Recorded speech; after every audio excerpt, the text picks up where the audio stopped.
Thank you for watching my JM Friends YouTube channel, JM Friends, the true friends forever. Please subscribe, like, share and press the bell icon. समझौता हो गया है। इस समझौते में कौन हारा, कौन जीता, इसका जवाब इस बात से मिलेगा कि इसराइल को समझौता किससे करना पड़ा। हमास से। 15 महीने तक हमास को आतंकी बताकर इसराइल गजा पर बमबारी करता रहा, लेकिन इस दौरान वह भूल गया कि गजा में हमास का कोई भी विकल्प नहीं है। न इसराइल और अमेरिका दूसरा विकल्प बना पाए। जैसे इराक और सीरिया में झट से इसराइल और अमेरिका ने एक नया विकल्प खड़ा कर दिया। जिस हमास को मिटाने की कस्में इसराइल खाता रहा, उसी हमास से उसे समझौता करना पड़ा है।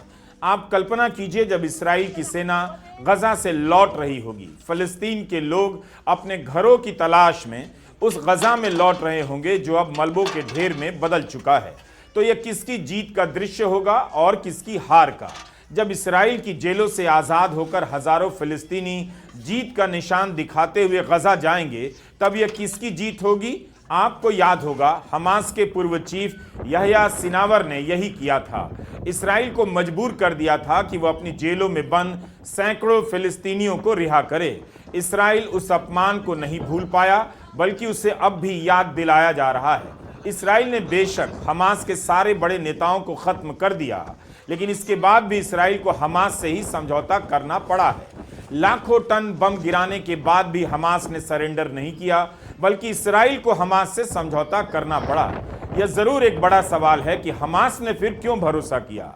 इस समय तो यही दिख रहा है कि गजा में इसराइल का कोई भी मकसद पूरा नहीं हो रहा। लेकिन याद रखिएगा, इसराइल केवल गजा की तरफ देखकर युद्ध नहीं कर रहा था। उसका हासिल भले गजा में ना दिखे, लेकिन यमन, सीरिया, लेबनान और ईरान की तरफ देखने से इसराइल का मकसद और उस दिशा में उसकी कामयाबी का चेहरा दिखाई पड़ जाता है। हमास और इसराइल के बीच का समझौता किसी की खुशी या किसी की जीत की खबर नहीं। इस पूरे युद्ध में मानवता की हार इतनी बड़ी है कि कोई युद्ध विराम, कोई समझौता किसी की जीत बन ही नहीं सकता। इन दोनों की जीत तो बिल्कुल नहीं, ट्रंप की ना बाइडेन की। बाइडेन अपनी टीम को श्रेय दे रहे हैं और ट्रंप इसका श्रेय खुद ले रहे हैं। बाइडेन की टीम कह रही है कि यह उनके कार्यकाल की सबसे मुश्किल कूटनीतिक सफलता है, तो ट्रंप की टीम कह रही है कि सबसे आसान काम था उनके लिए। बाइडेन को 1 साल से ज्यादा वक्त लगा, तो ट्रंप ने 1 दिन में हासिल कर लिया।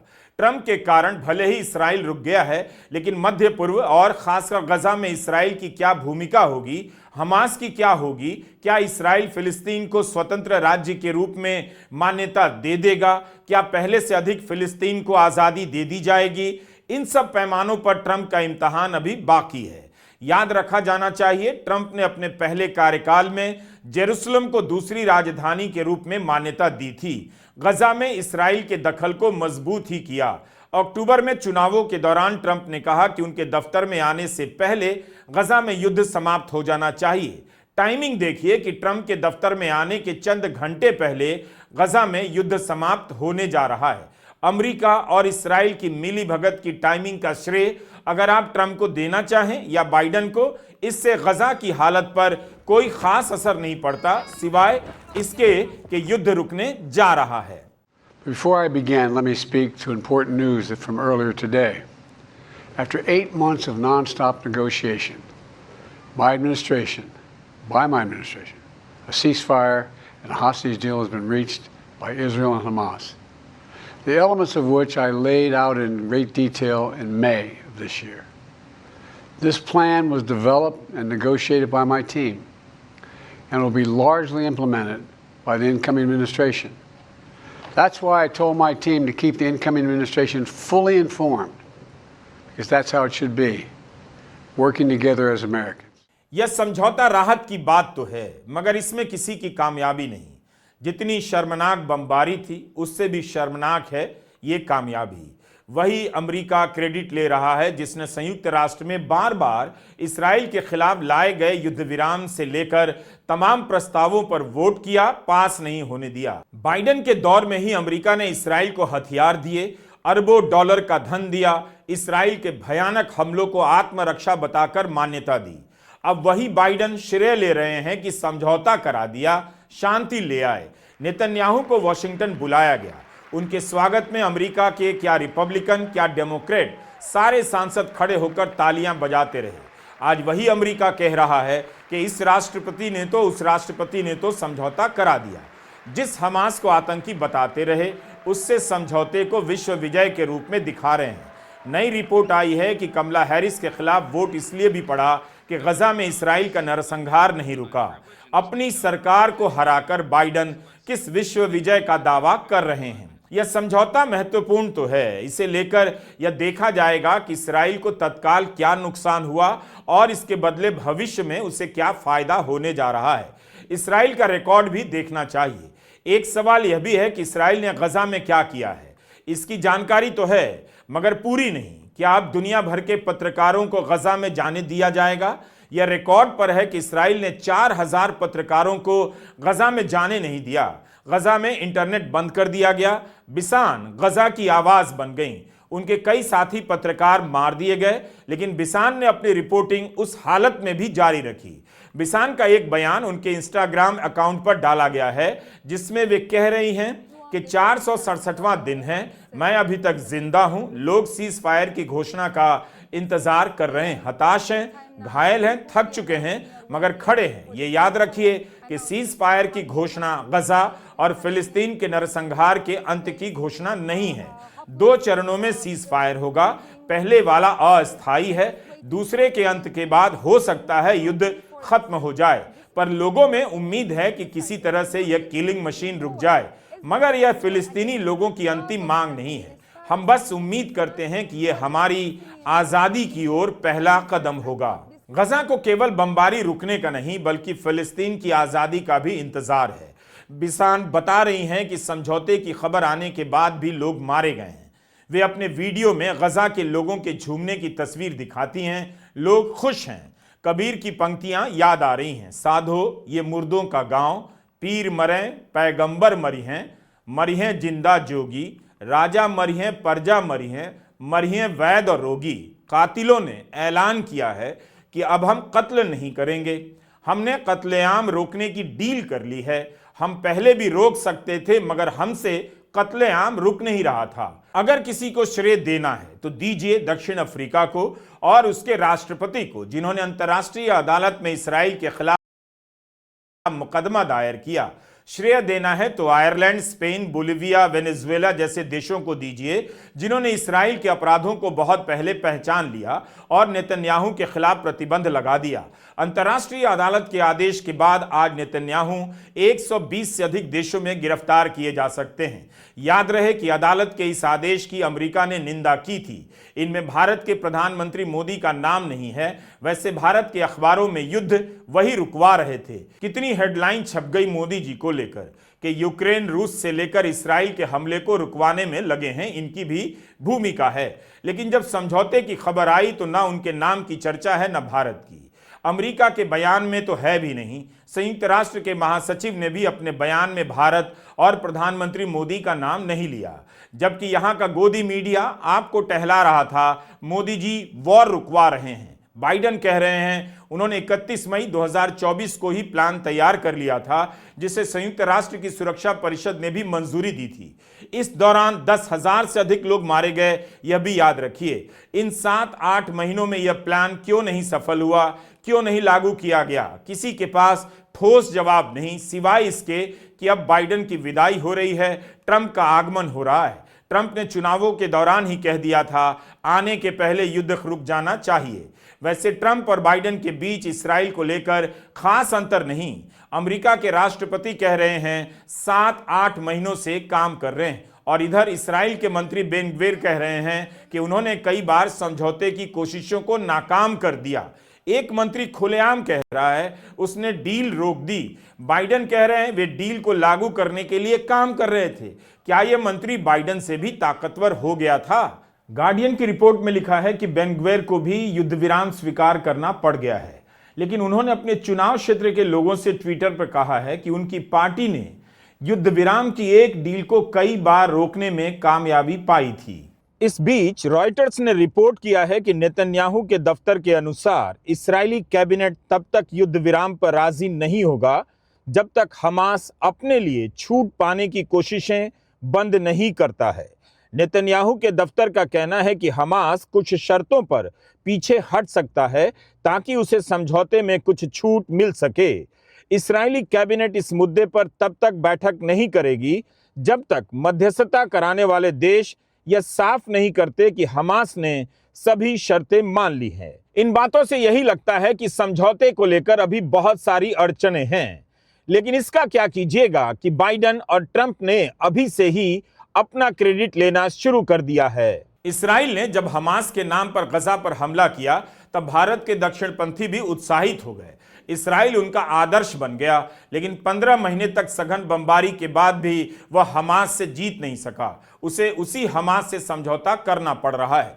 भारत के दक्षिणपंथी फिर भी इसराइल के साथ ही रहेंगे, लेकिन कभी खुद को नहीं समझा पाएंगे कि उनका आदर्श देश इसराइल आतंकी संगठन से समझौता कैसे कर सकता है। लेकिन हमास और इसराइल की नजर से देखिए, इसराइल ने कई बार कहा है कि हमास आतंकी संगठन है, जड़ से मिटा देंगे। इसराइल ने हमास के नेताओं को खत्म भी कर दिया, फिर भी वो हमास का विकल्प नहीं बना पाया। उसे हमास से ही समझौता करना पड़ा। आखिर इसराइल ने हमास के नाम पर गजा को तबाह कर क्या हासिल किया, भविष्य का हम नहीं बता सकते, लेकिन फिलहाल तो यही दिख रहा है कि अभी तक समझौते के जितने भी प्रयास हो रहे थे उनमें जोर यही था कि हमास शर्तों को स्वीकार करे। एक तरफा इसराइल भारी पड़ता दिख रहा था, लेकिन अब ऐसा क्या हो गया कि ट्रंप ने कार्यभार संभाला नहीं कि इसराइल और हमास दोनों ने शर्तें मान ली। गार्डियन की यह खबर देखिए, इससे पता चलता है कि ट्रंप का दबाव इसराइल पर बहुत ज्यादा पड़ा। खबर में छपा है कि इसराइल में छुट्टी के दिन ट्रंप के मिडिल ईस्ट दूत स्टीव विटकॉफ ने नेतन्याहू के अधिकारियों को फोन किया और कहा कि मैं इसराइल आकर नेतन्याहू से मिलना चाहता हूं।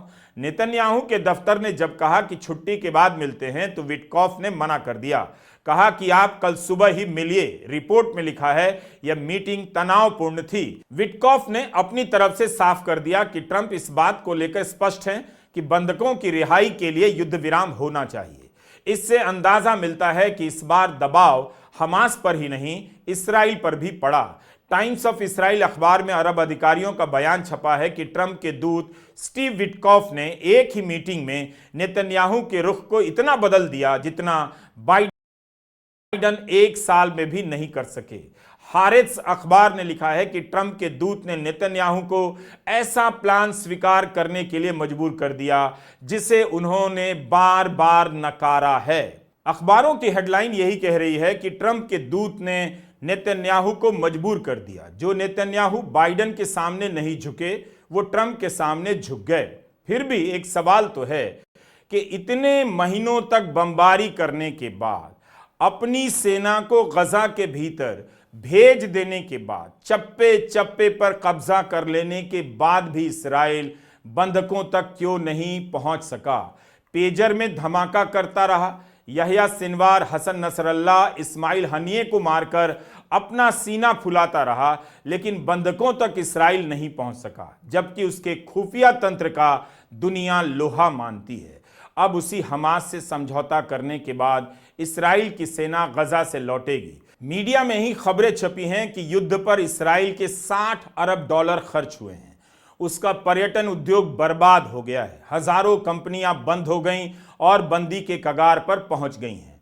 इतना सब करने के बाद इसराइल वहीं पहुंचा कि बंधकों की रिहाई के लिए हमास से समझौता करना पड़ा। हमास ने कहा है कि कतर की राजधानी दोहा में जो डील हुई है उसमें फिलिस्तीनी गुटों की सभी शर्तों को मान लिया गया है। इसराइल की सेना पूरी तरह से हटाई जाएगी, विस्थापित लोग अपने घरों को लौटेंगे और युद्ध को स्थायी रूप से खत्म किया जाएगा। संयुक्त राष्ट्र के महासचिव अंतोनियो गुतेरेस ने इस समझौते के लिए अमेरिका, कतर और इजिप्ट की तारीफ की है। कहा है कि एक कूटनीतिक समाधान तलाश करने के लिए उनकी अथक प्रतिबद्धता इस समझौते को संभव बनाने में महत्वपूर्ण रही है। उन्होंने आह्वान किया है कि सभी संबद्ध पक्ष इस समझौते को पूरी तरह से लागू करने के लिए अपनी प्रतिबद्धताओं को निभाने का काम करेंगे। गुतेरेस ने कहा है कि उन्होंने हिंसा की शुरुआत से ही तत्काल युद्ध विराम और सभी बंधकों की तत्काल व बिना शर्त रिहाई का आह्वान किया है। इस्राएल ने संयुक्त राष्ट्र के महासचिव पर प्रतिबंध लगा दिया है। अभी साफ नहीं कि उन पर लगा प्रतिबंध कब हटेगा। इस डील को लेकर कहा जा रहा है कि अगले 42 दिनों में पहला चरण लागू किया जाएगा। इस चरण में हमास 33 बंधकों को रिहा करेगा और उसके बाद आने वाले 2 चरणों में 98 बंधक रिहा किए जाएंगे। इस्राएल की सेना गजा पट्टी से वापस चली आएगी, तब जाकर युद्ध का अंत होगा। युद्ध का अंत अभी नहीं हुआ है। देखना होगा कि पहले चरण में बंधकों की रिहाई किस तरह से होती है। इस्राएल ने अभी तक कोई आश्वासन नहीं दिया है। सारे बयान अमेरिका, मिस्र और कतर से आए हैं। यह भी खबर है कि इस्राएल भी 1000 से ज्यादा फिलिस्तीनी बंधकों को रिहा करेगा। इस्राएल में ही इसे लेकर एक राय नहीं। दक्षिणपंथी समर्थकों का मानना है कि इस्राएल को बंधकों की रिहाई के बाद युद्ध जीतने पर जोर देना चाहिए, तो बहुत से लोग मानते हैं कि रिहाई के बाद युद्ध बंद कर देना चाहिए। इस्राएल 15 महीने से बमबारी कर रहा है, तब भी वह जीत का ऐलान नहीं कर पा रहा। उसे उसी हमास से समझौता करना पड़ा। तो अभी उछल कूद से बेहतर है आने वाले 42 दिनों को देखा जाए कि पूरा मामला किस तरह से दुनिया के सामने खुल रहा है। किस पर किस हद तक विश्वास किया जा सकता है, अभी देखना होगा। खुद नेतन्याहू और इस्राएल के राष्ट्रपति आइजैक हर्जोग ने इस्राएली संसद में कहा है कि गजा में कोई भी निर्दोष नागरिक नहीं है। वे बार बार गजा के लोगों को हमास का आतंकी ही बताते रहे, बेकसूर नागरिक मानने से इनकार करते रहे। गजा के 20 लाख लोगों को 7 अक्टूबर की घटना के लिए जिम्मेदार बना दिया। इस्राएल के एक मंत्री ने कहा था, गजा पर परमाणु बम ही गिरा देना चाहिए। इस्राएल फिलिस्तीन के वजूद को कभी स्वीकार नहीं करता। इस बीच तेल अवीव में नेतन्याहू के खिलाफ ही प्रदर्शन होने लगे हैं। युद्ध को लेकर वहां की जनता का धीरज जवाब देने लगा है। हमास के मामले में इस्राएल को थोड़ी सफलता तो मिली है। नवंबर 2023 में हमास ने 105 बंधकों को रिहा किया था। उस समय 1 सप्ताह के लिए सीज फायर की घोषणा हुई थी। तब इस्राएल अपनी जेलों से 240 फिलिस्तीनी नागरिकों को छोड़ने के लिए मजबूर हुआ था। लेकिन अब उसे समझौता क्यों करना पड़ा? अच्छी बात है, बंधक रिहा हो रहे हैं, सुरक्षित घर लौट रहे हैं और अमेरिका ने उनकी रिहाई सुनिश्चित कर दी है। उनकी कहानी सामने आएगी तब और भी बहुत बातों का पता चलेगा। नेतन्याहू के सामने एक बड़ी चुनौती है ट्रंप के साथ उन्हें अगले 4 साल तक डील करना है। ट्रंप इस्राएल के हितों के एकदम खिलाफ जाएंगे और फिलिस्तीन के सपनों को पूरा करेंगे, इस भ्रम में किसी को भी नहीं रहना चाहिए। अभी इस्राएल ईरान को और कमजोर करने के लिए ट्रंप पर निर्भर रहेगा, सऊदी अरब से और बेहतर डील करने के लिए निर्भर रहेगा। ट्रंप के पहले कार्यकाल में सऊदी अरब और इस्राएल के बीच कूटनीतिक संबंध कायम हुआ। यह सब इस्राएल के मंसूबे के हिसाब से ही है। तो ऐसा नहीं है कि ट्रंप ने इस्राएल को कुछ नहीं दिया, काफी कुछ दिया है। इस्राएल ने युद्ध जरूर किया, लेकिन अकेले अपने दम पर नहीं, अमेरिका के पैसे और सैनिक मदद के दम पर। इससे इस्राएल की कमजोरी भी दिखी कि वह अकेले नहीं लड़ सकता। इसलिए भी नेतन्याहू ट्रंप को नाराज नहीं कर सकते, जिनकी घोषित नीति है कि अमेरिका दूसरे की जमीन पर युद्ध नहीं करेगा। अरब देशों को इसमें कुछ नहीं मिलने वाला। पहले भी उनकी भूमिका नाम की थी, आगे भी रहेगी। अरब देशों के पास ना तो नैतिक शक्ति है, ना सैनिक शक्ति। संयुक्त राष्ट्र के महासचिव ने इस समझौते को पहला कदम बताया है। कहा है कि हमें बड़े लक्ष्य को हासिल करने के लिए सभी प्रयास करने होंगे। ये लक्ष्य क्या है? इस्राएल के कब्जे वाले फिलिस्तीनी क्षेत्र की एकता, उनकी एकजुटता और अखंडता की बहाली का। क्या इस्राएल इसके लिए तैयार होगा? महासचिव अंतोनियो गुतेरेस ने जोर देकर कहा है, स्थायी शांति और स्थिरता हासिल करने के लिए फिलिस्तीनी एकता आवश्यक है और एकीकृत फिलिस्तीनी शासन सर्वोच्च प्राथमिकता बनी रहनी चाहिए। इस्राएली कब्जे को समाप्त करने और दोनों के बीच बातचीत के जरिए 2 राष्ट्र समाधान हासिल करने की आवश्यकता पर जोर दिया जाना चाहिए। अमेरिका के राष्ट्रपति जो बाइडेन ने भी कहा है कि फिलिस्तीन को अलग राज्य के रूप में मान्यता दी जानी चाहिए। इसे 2 स्टेट सॉल्यूशन कहा जाता है, जिसके तहत इस्राएल और फिलिस्तीन एक दूसरे के पड़ोसी राज्य होंगे। अमेरिका ने कई दशकों से इस प्रस्ताव का समर्थन किया, बाइडेन ने भी किया। दुनिया के अधिकतर देश इसका समर्थन करते हैं। अपने पिछले कार्यकाल में ट्रंप ने ऐसे ही एक प्रस्ताव टू स्टेट मॉडल का पेश किया, जिसे फिलिस्तीनी लोगों ने ठुकरा दिया। ट्रंप ने इसे अपना पीस प्लान बताया था। क्या वे फिर से उसी प्रस्ताव को लेकर आगे बढ़ेंगे? क्या इस्राएल इसके लिए तैयार होगा? फिर इसके लिए वह किससे बातचीत करेगा? क्या उसी हमास से?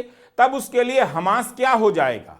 क्या नेतन्याहू फिलिस्तीन को लेकर अपने पुराने बयानों को भूल जाएंगे? यह रोशनी और अंधेरे की संतानों के बीच की लड़ाई है। संसद में यह कहा था नेतन्याहू ने जब गजा के अहली अरब अस्पताल पर हमला हुआ तो ट्वीट हटा दिया। उनके इस बयान को नरसंहार की भाषा बताया गया। 2 सितंबर 2024 को नेतन्याहू टीवी पर गजा का एक नक्शा लेकर आ गए। नक्शे से वेस्ट बैंक पूरी तरह से गायब था, इस्राएल में शामिल कर लिया गया था। अपनी इस प्रस्तुति में नेतन्याहू ने बताया कि गजा के अधिकांश हिस्से पर इस्राएली सेना का नियंत्रण रहेगा और कुछ इलाकों में ध्वस्तीकरण करने के बाद फिलिस्तीनियों के वापस आने पर रोक लगा दी जाएगी। नेतन्याहू ने कहा था कि प्रशासन का काम स्थानीय इकाई करेगी। आप भूल गए, इस्राएल ने आखिरी बची बेकरी को बम से उड़ा दिया था ताकि गजा के लोगों को रोटी भी ना मिले। इन 467 दिनों में हजारों लाखों मकानों का वजूद मिटा दिया गया। घनी आबादी के कई मोहल्ले उजाड़ दिए गए।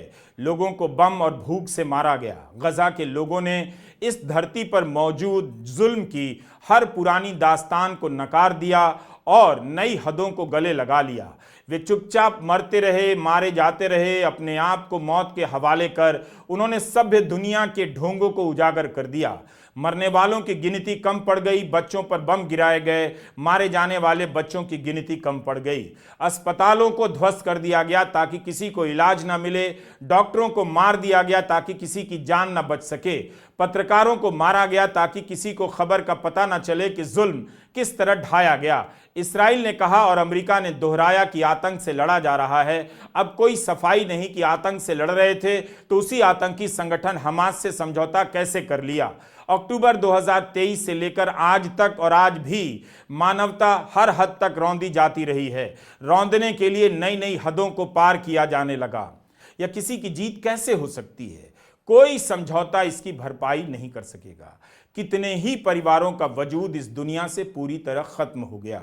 जीत अगर किसी की है तो उनकी जिन्होंने बमों का मुकाबला किया, अपनी जान दी और दिखा दिया। बमों से इंसानी जज्बे को खत्म नहीं किया जा सकता है। डॉक्टर सफिया का किस्सा हमने अपने एक वीडियो में बताया। आज तक उनकी रिहाई नहीं हुई। 1 साल तक भारी बमबारी के बीच एक डॉक्टर अपने मरीजों और अस्पताल के लिए खड़ा रहा और आखिर में इस्राएल के टैंकों ने उन्हें बंधक बना लिया। दुनिया भर की सरकारों और संगठनों ने उनकी रिहाई की मांग की है, मगर अमेरिका एक डॉक्टर को आज़ाद नहीं करवा पाया है। 1.25 साल के हमले में इस्राएल ने गजा के किस अस्पताल पर बम नहीं गिराए? किस अस्पताल पर बिना सबूत हमास का कंट्रोल सेंटर होने का आरोप नहीं लगाया और उस पर बम नहीं गिराया? आज तक इस्राएल ने कोई ठोस सबूत पेश नहीं किया कि जिन अस्पतालों में महिलाएं, बच्चे, बुजुर्ग सब शरण ले रहे थे, उन पर हमले क्यों किए गए। इस युद्ध ने दुनिया के बड़े बड़े अखबारों का असली चेहरा सामने ला दिया। वे सभी इस युद्ध में शामिल रहे। इस्राएल की हर क्रूरता को अपनी हेडलाइन में मानवता के रूप में पेश करते रहे। याद कीजिए, फिलिस्तीन के पत्रकार किस तरह जान दे रहे थे। उनके बच्चे सामने मारे जा रहे थे, तब भी पत्रकारिता कर रहे थे। अंत में वे भी मारे गए। उनके साथ कई 100 लोग इस युद्ध के बाद पत्रकार भी बन गए।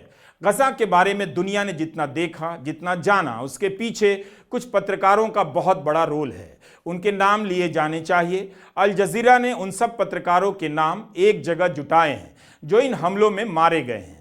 गजा की आपने जो भी तस्वीरें देखी हैं वो वहीं के पत्रकारों ने आप तक पहुंचाई।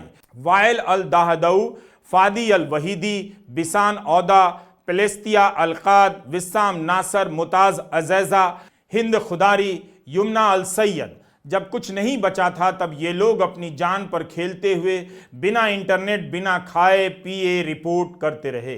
इसराइल ने सब कुछ खत्म करने की कोशिश की, लेकिन इन लोगों की हिम्मत और हौसले को वह रौंद नहीं पाया। इन्होंने भूखमरी, बमबारी, अत्याचारी, टेंट सब पर रिपोर्ट किया, अपने साथियों को मरते हुए देखा, उन्हें दफनाया भी और रिपोर्टिंग करते रहे।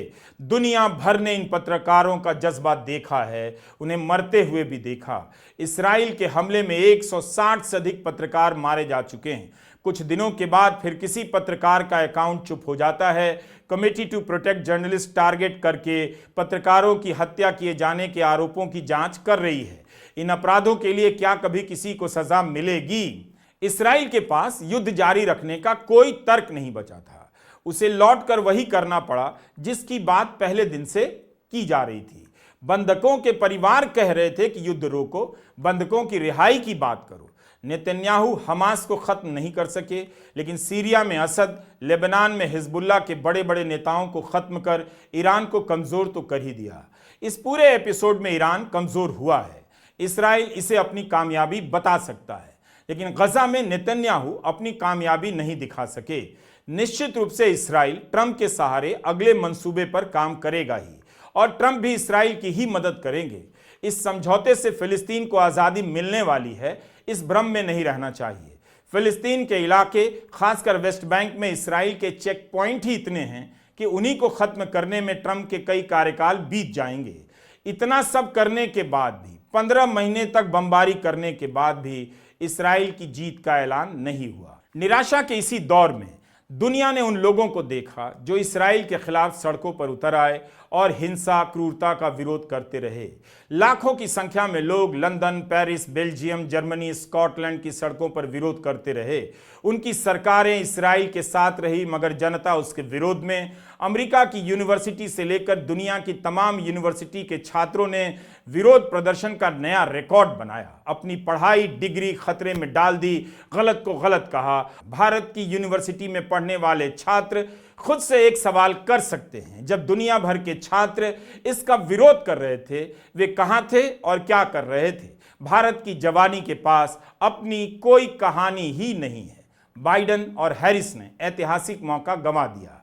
समझौते को लेकर उनके दावों पर विश्वास नहीं होता है। उनके समझौते और कमजोरी को ही दुनिया याद रखेगी।